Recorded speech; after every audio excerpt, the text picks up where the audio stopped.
Assalamualaikum warahmatullahi wabarakatuh.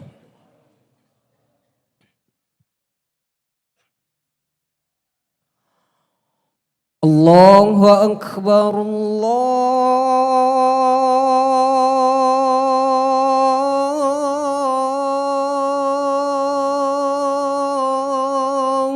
Akbar. Allahu Akbar, Allahu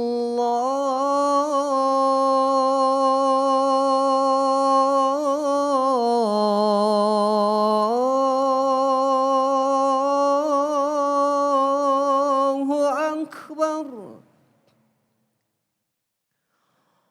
Asyhadu an la ilaha illallah.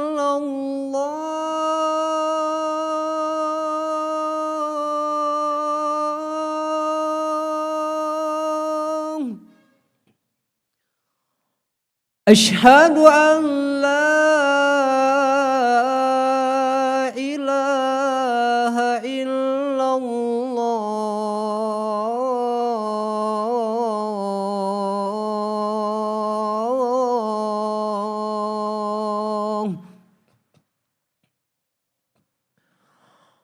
Asyhadu anna Muhammadar Rasulullah.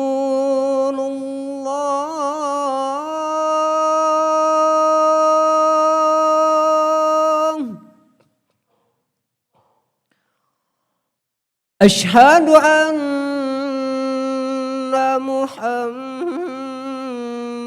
Rasulullah.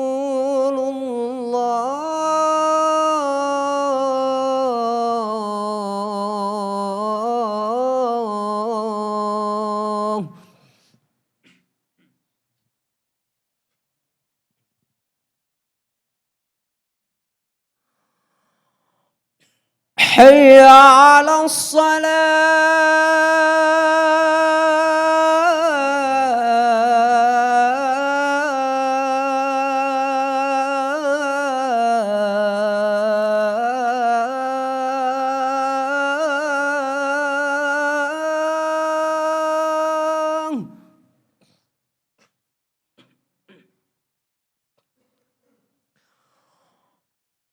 حي على الصلاة.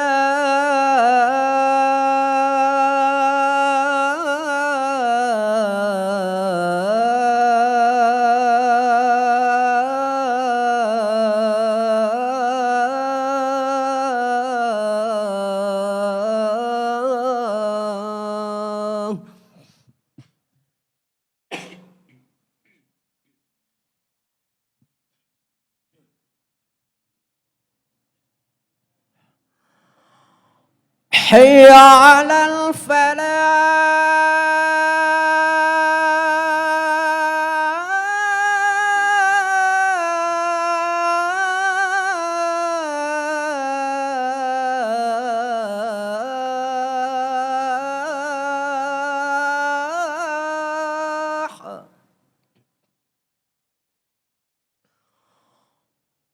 حي على الفلاح.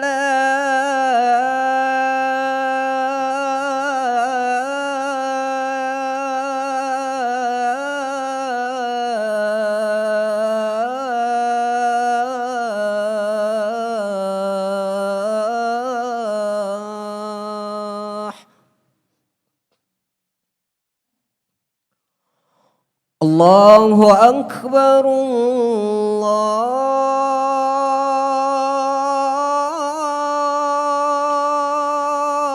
الله أكبر. لا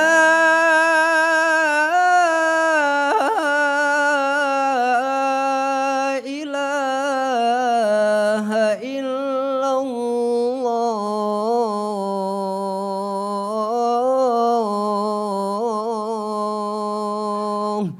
لا إله إلا الله محمد رسول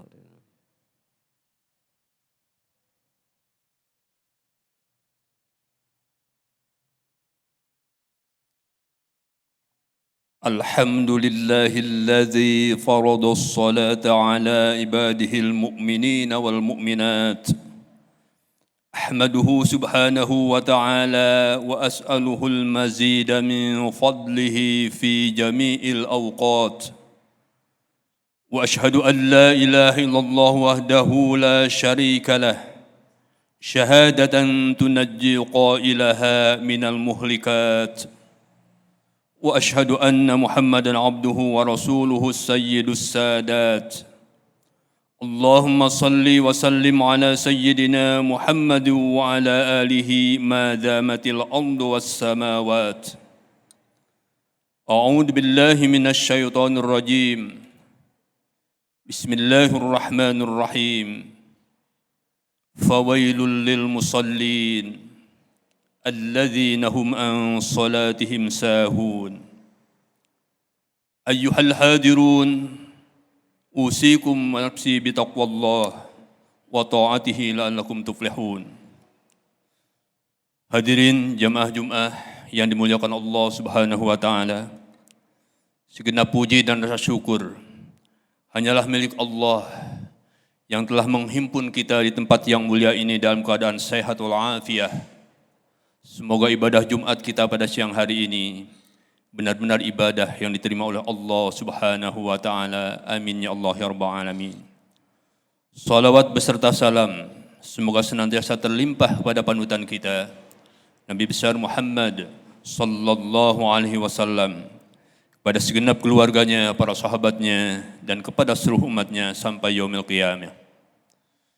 Hadirin rahimakumullah, setiap datang bulan yang diagungkan Allah, bulan Rajab, maka fikiran dan hati kita teringat akan diterimanya perintah yang maha penting dalam agama Islam, yaitu perintah salat. Izinkan saya pada kesempatan yang singkat ini untuk mengevaluasi salat kita yang kita laksanakan selama ini. Hadirin rahimakumullah, sudah sering kita dengar bahwa salat adalah tiangnya agama, bahwa salat adalah amal yang paling dahulu diperiksa di hari kiamat kelak. Jika salatnya baik, baiklah seluruh amalnya. Apabila salatnya rusak, rusak jualah seluruh amalnya. Begitu sabda Rasulullah sallallahu alaihi wasallam. Sesekali mungkin kita merenung, sudah baikkah salat yang kita laksanakan selama ini? Sewaktu-waktu mungkin kita bertanya, apakah salat kita akan diterima oleh Allah Subhanahu wa taala? Bukankah Allah pernah berfirman, A'udzu billahi minasyaitonir rajim. Fawailul lil musallin. Celaka orang-orang yang salat. Allah tidak menerima salat yang dilakukan oleh mereka. Siapa di antara kita yang yakin bahwa salat yang kita laksanakan ini akan diterima oleh Allah Subhanahu wa taala? Allah Subhanahu wa taala berfirman dalam hadis qudsi yang menggambarkan tentang ciri orang-orang yang akan diterima salatnya kelak. Bismillahirrahmanirrahim. Innama ataqabbalu sholata mimman tawadhu'a biha li'udumatihi wa lam yastadil biha ala khalqi wa lam yabit musirran ala ma'siyati faqata'an naharul dzikri wa rahamal musabiqin wa ibnis sabil wal almalatu wa rahimal musab. Dzalika nuruhu kanuri syamsi aklauhu bi'izzati wa astabdiduhu malaikati waj'alu lahu fi dulumatin nura wal jamalatu ilma masaluhu ala khalqi kamasalil firdausi fil jannah. Sesungguhnya aku, kata Allah, hanya akan menerima salat dari orang yang merendahkan diri dengan salatnya karena kebesaranku, yang tidak menyombongkan diri kepada makhlukku, yang tidak mengulangi maksiat kepadaku, yang mengisi sebagian siang dengan berzikir kepadaku, yang menyayangi orang-orang miskin, orang dalam perjalanan, wanita yang ditinggalkan suaminya, dan yang mengasihi orang yang ditimpa musibah. Cahayanya bagaikan cahaya matahari. Aku lindungi dia dengan kekuasaanku. Aku perintahkan malaikat menjaganya. Aku jadikan cahaya dalam kegelapannya. Aku berikan ilmu dalam ketidaktahuannya. Perumpamaannya dibandingkan dengan makhlukku yang lain, seperti perumpamaan Firdaus di surga. Hadirin rahimakumullah, dari hadis qudsi di atas dapat kita simpulkan tanda-tanda orang yang akan diterima salatnya oleh Allah Subhanahu wa taala. Yang pertama, dia yang merendahkan diri dengan salatnya karena kebesaranku. Salat yang diterima adalah salat yang dilakukan dengan penuh tawadhu karena kebesaran dan keagungan Allah Subhanahu wa taala. Ini akan nampak dari kehusyuan seluruh jiwa raga orang yang salat. Ia merasa bahwa ia berdiri di hadapan Allah yang menguasai alam semesta dan jagat raya ini. Diratakannya dahinya di atas tanah, dengan hati bergetar karena ia tahu ia bersimpuh di hadapan Rabbul Alamin yang menghidupkan dan mematikan dia. Suatu hari baginda Rasulullah SAW melihat ada orang yang memainkan janggutnya ketika sedang sholat. Beliau bersabda, "Innama hada lau hasya'a qalbuhu la hasya'a jawariyuh." Andaikan orang ini khusyuk hatinya, dia akan khusyuk jualah seluruh tubuhnya. Oleh sebab itu, sebelum sholat dilaksanakan yang harus kita luruskan adalah meluruskan hati kita. Hati seperti pohon, kata Al-Imam Al-Ghazali, jika dahannya rindang, burung-burung pun sering hinggap di atasnya. Jika hati bercabang, pikiran-pikiran dan nafsu pun senang bermain-main di dalamnya.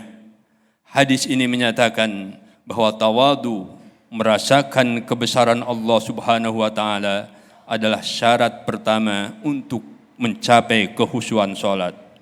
Rasakan bahwa ketika kita salat, kita tidak lagi berada di dunia ini.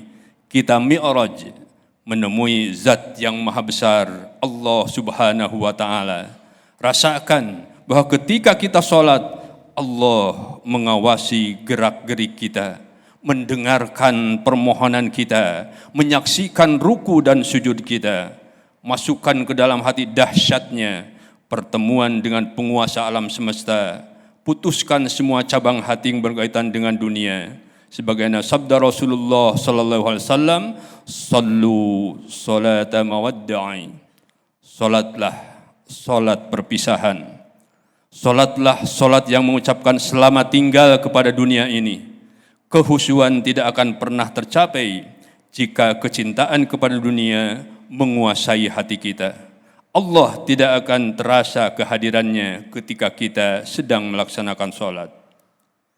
Diriwayatkan bahwa Ali bin Husain apabila beliau wudu, maka pucat pasi wajahnya seakan dia menghadapi sesuatu yang sangat menakutkan. Ketika ditanya, apa gerangan yang menyebabkan ketika selesai wudu wajahnya seperti itu? Dia pun menjawab, "Atadruna ma baina yadai man urida an aqum?" Tahukah kamu di hadapan siapa aku akan berdiri setelah ini? Ali bin Husain ingin mengingatkan kita bahwa pada waktu salat kita berhadapan dengan Allah yang maha besar. Seorang di antara tabi'in, Khalaf bin Ayyub, membiarkan lalat yang hinggap pada tubuhnya ketika ia salat. Dan ketika ditanya bagaimana ia bisa tahan menghadapi gangguan lalat, dia menjawab, "Aku dengar penjahat-penjahat tahan dicambuki cemeti raja dan bangga atas ketahanan mereka. Mengapa aku tidak tahan terhadap lalat, padahal aku berdiri di hadapan Allah Rabbul Alamin." Inilah orang-orang yang tawadu di dalam melaksanakan salat, yang merendahkan dirinya karena kebesaran Allah Subhanahu wa taala. Inilah orang-orang yang salatnya akan diterima oleh Allah Subhanahu wa taala karena merasa rendah serendah-rendahnya di hadapan Allah dan akan hilang jualah kesombongan di hadapan makhluknya yang lain. Hadirin jamaah Jum'ah rahimakumullah. Ciri yang kedua, orang yang akan diterima salatnya oleh Allah Subhanahu wa taala adalah dia tidak menyombongkan diri terhadap makhlukku. Tawadunya dalam salat melahirkan rendah hati dalam pergaulan sesama manusia. Kekuasaan tidak menyebabkan ia sombong karena ia tahu kekuasaan adalah amanah dari Allah Subhanahu wa taala. Kekayaan tidak menyebabkannya memperbudak orang lain karena dia pun tahu bahwa harta adalah titipan dari Allah Subhanahu wa taala. Pun pengetahuan tidak akan membuatnya tinggi diri sebab dia tahu pengetahuannya tidak seberapa dibandingkan dengan luasnya ilmu Allah Subhanahu wa taala. Orang yang salatnya diterima tidak akan merasa diri lebih tinggi dibandingkan dengan orang yang lain. Baginda Rasulullah memperingatkan kepada kita melalui sabdanya, la yadkhulul jannata man kana fi qalbihi khardalatum min kibr. Tidak akan masuk surga orang yang dalam hatinya ada perasaan sombong walaupun hanya sebesar debu. Tidak masuk dalam golongan yang diterima salatnya kalau ia bertingkah laku sombong dan takabur terhadap sesama manusia. Hadirin rahimakumullah. Kemudian yang ketiga, ciri orang yang dijanjikan diterima salatnya adalah dia tidak mengulangi maksiat kepadaku, kata Allah. Di dalam hidup sekali waktu kita pernah jatuh ke dalam maksiat, kecil atau besar. Mungkin pernah kita palsukan angka dalam kwitansi yang kita buat. Mungkin pernah kita berdusta kepada orang lain. Mungkin kita pernah menyakiti hati tetangga. Mungkin pernah kita manfaatkan jabatan untuk memperkaya diri.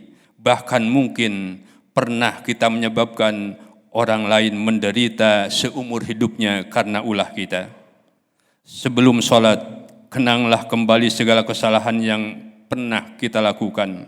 Merintihlah di hadapan Allah, ucapkanlah dengan penuh kehusuan, Rabbighfirli, Rabbighfirli, ya Tuhanku, ampunilah dosaku, ampunilah dosaku. Dan setelah sholat, jangan ulangi lagi maksiat yang pernah kita lakukan. Sholat yang diterima adalah sholat yang mengubah perilaku orang, yang menyebabkan menjauhi fahsya dan mungkar, kejelekan dan dosa di antara semua manusia.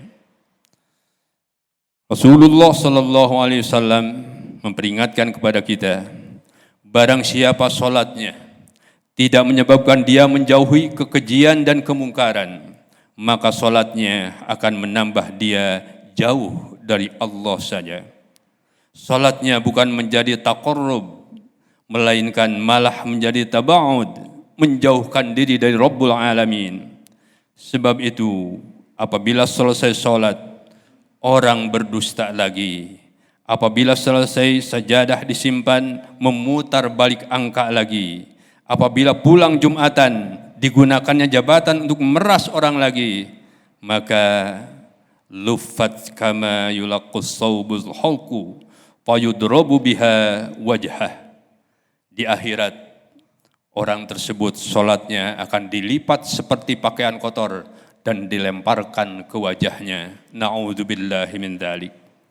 Karena itu apabila selesai sholat, ia tidak lagi terharu melihat penderitaan orang lain, tidak memberi pertolongan kepada mereka yang memerlukan, tenggelam dalam kesenangan sendiri, ia akan termasuk golongan yang disebutkan Allah, fawailul lil musallin alladzina hum an salatihim sahun. Celaka orang yang sholat, yaitu mereka yang lalai dalam sholatnya. Baik lalai qabla sholat, tidak tahu ilmu tentang taharah. Lalai inda sholat, lalai ketika kita sholat. Atau lalai ba'da sholat, sholatnya tidak merubah, tidak berpengaruh terhadap perilaku hidupnya sehari-hari. Hadirin rahimakumullah. Kemudian ciri yang keempat, janji Allah yang akan diterima salatnya adalah dia mengisi sebagian siangnya untuk berzikir kepadaku. Ada seorang sahabat bertanya kepada Rasulullah sallallahu alaihi wasallam, "Ya Rasulullah, syariat Islam sudah banyak pada diriku. Ajarkanlah kepadaku sesuatu yang bisa aku pegang teguh untuk selanjutnya." Baginda Rasul menjawab, "La yajalu lisanuka ratban min dzikrillah." Usahakanlah lidahmu selalu basah menyebut nama Allah. Jangan biarkan lidahmu kering tanpa menyebut namanya. Berzikir bukan saja disyariatkan setelah sembahyang, melainkan juga pada saat-saat di mana kita berdiri, berbaring, dan dalam suatu kondisi apapun, kita sangat dianjurkan untuk ingat kepada Allah, berzikir kepadanya. Pada suatu majelis, sahabat menemukan baginda Rasulullah yang agung membaca istighfar 100 kali.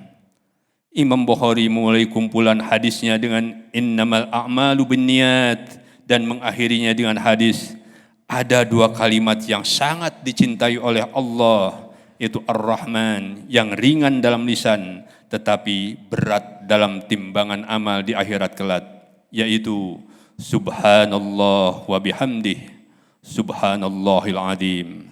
Dengan itu Imam Bukhari seakan-akan mengingatkan kita bahwa setelah sholat kita dianjurkan untuk berzikir kepada Allah Subhanahu wa ta'ala.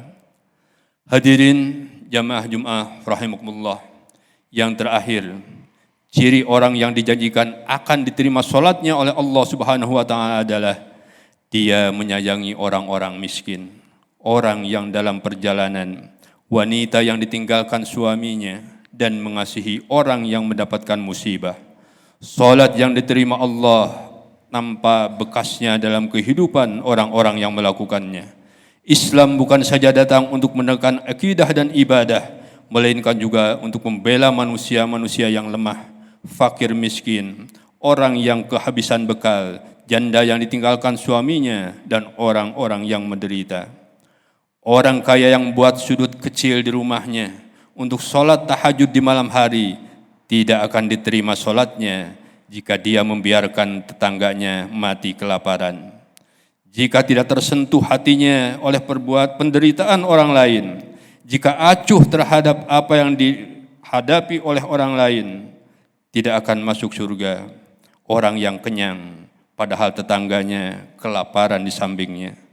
Rasulullah sallallahu alaihi wasallam bersabda, jika apabila kelima ciri-ciri ini dijalankan oleh kita, maka janji Allah, dzalika nuruhu kanuri syamsi aklauhu bi'izzati wa astahdiduhu malaikati waj'aluhu fid dhulumati wan nur wal jamalati ilma masaluhu ala khalqi kamasalil firdausi fil jannah.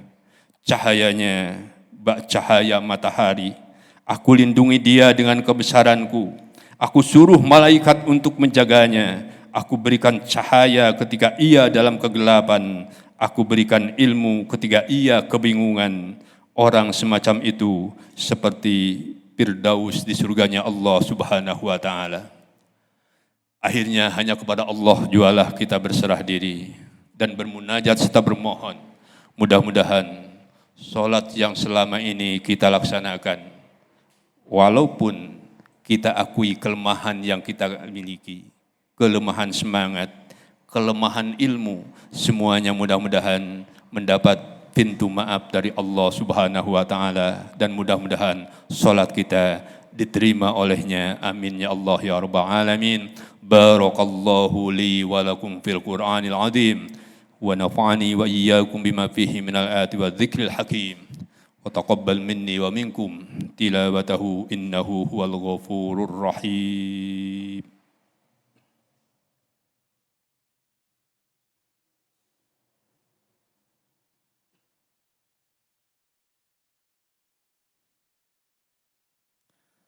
الحمد لله الذي أنعم علينا بنعمة الإيمان والإسلام. أشهد أن لا إله إلا الله وأشهد أن محمدًا عبده ورسوله.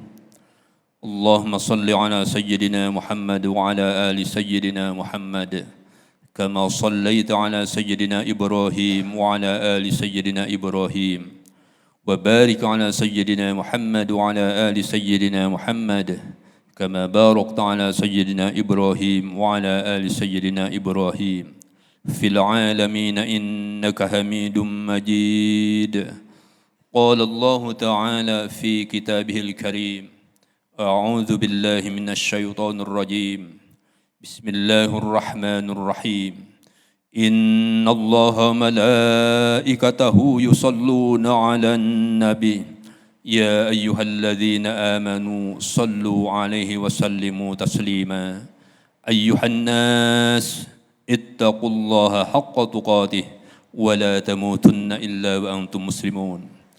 اللهم صل وسلم وبارك على سيدنا وحبيبنا وشفيعنا وكريمنا ومولانا محمد وسلم رضي الله تبارك وتعالى عن كل صحابة رسول الله أجمعين. آمين يا الله يا رب العالمين. اللهم اغفر للمسلمين والمسلمات والمؤمنين والمؤمنات الأحياء منهم والأموات إنك سميع قريب مجيب الدعوات يا قاضي الحاجات. ربنا اغفر لنا ولإخواننا الذين سبقونا بالإيمان ولا تجعل في قلوبنا غلا للذين آمنوا ربنا إنك رؤوف رحيم. ربنا ظلمنا أنفسنا وإن لم تغفر لنا وترحمنا لنكونن من الخاسرين. ربنا لا تزغ قلوبنا بعد إذ هديتنا وهب لنا من لدنك رحمة إنك أنت الوهاب. ربنا هب لنا من أزواجنا وذرياتنا قرة أعين واجعلنا للمتقين إماما. ربنا آتنا من لدنك رحمة وهيئ لنا من أمرنا رشدا.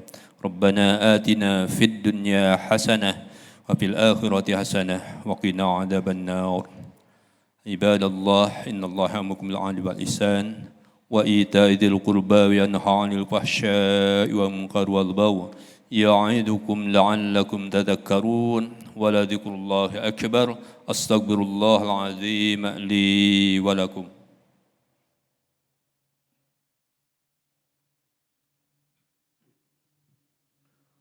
الله أكبر الله أكبر. أشهد أن لا إله إلا الله. أشهد أن محمد رسول الله. حي على الصلاة حي على الفلاح. قد قامت الصلاة قد قامت الصلاة. الله أكبر الله أكبر. لا إله إلا الله.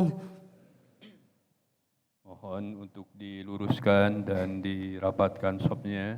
Tolong diisi sop yang kosong.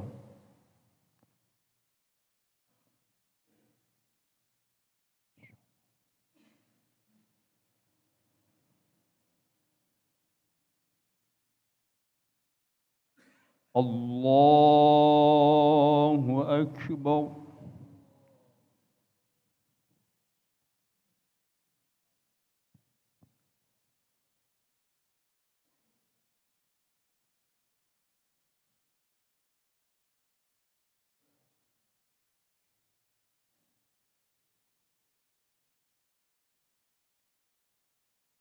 بسم الله الرحمن الرحيم.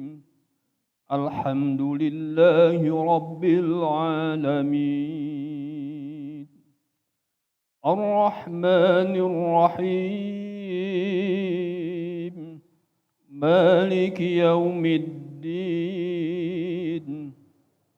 إياك نعبد وإياك نستعين. اهدنا الصراط المستقيم. صراط الذين أنعمت عليهم غير المغضوب عليهم ولا الضالين. الضالين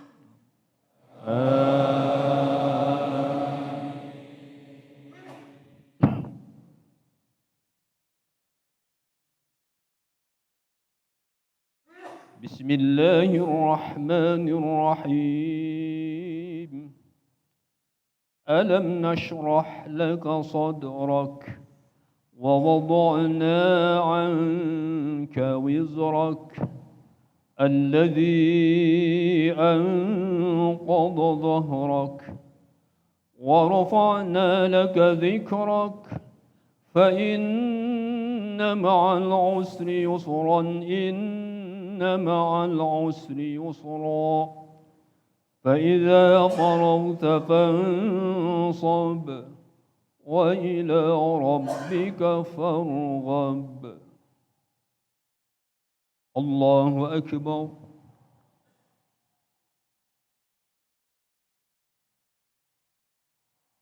سمع الله لمن حمده الله أكبر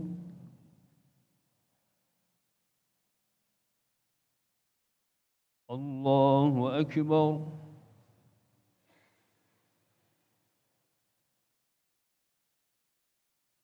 الله أكبر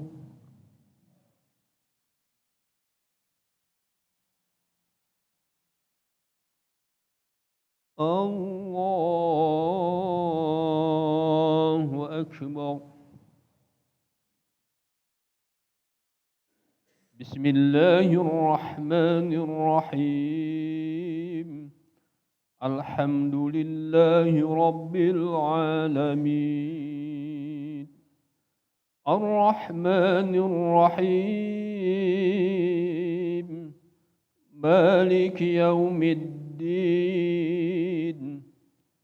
إياك نعبد وإياك نستعين اهدنا الصراط المستقيم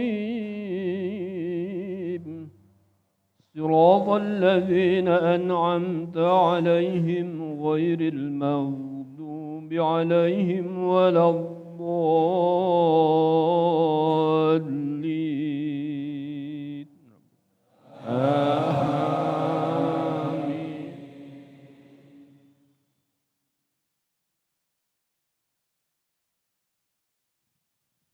بسم الله الرحمن الرحيم ألهاكم التكاثر حتى زرتم المقابر كلا سوف تعلمون ثم كلا سوف تعلمون كلا لو تعلمون علم اليقين لترون الجحيم ثم لترونها عين اليقين ثم لتسألن يومئذ عن النعيم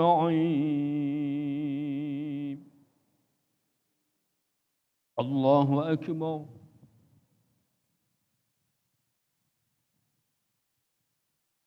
سمع الله لمن حمده الله أكبر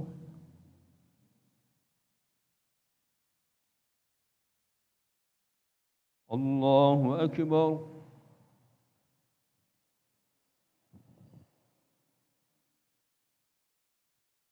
الله أكبر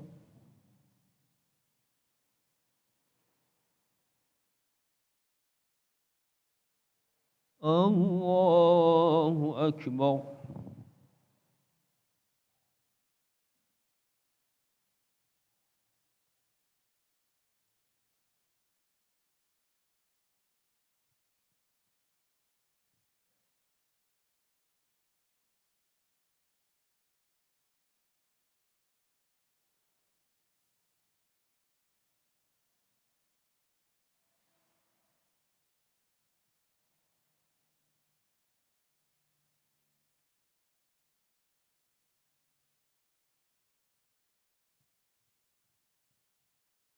السلام عليكم ورحمة الله.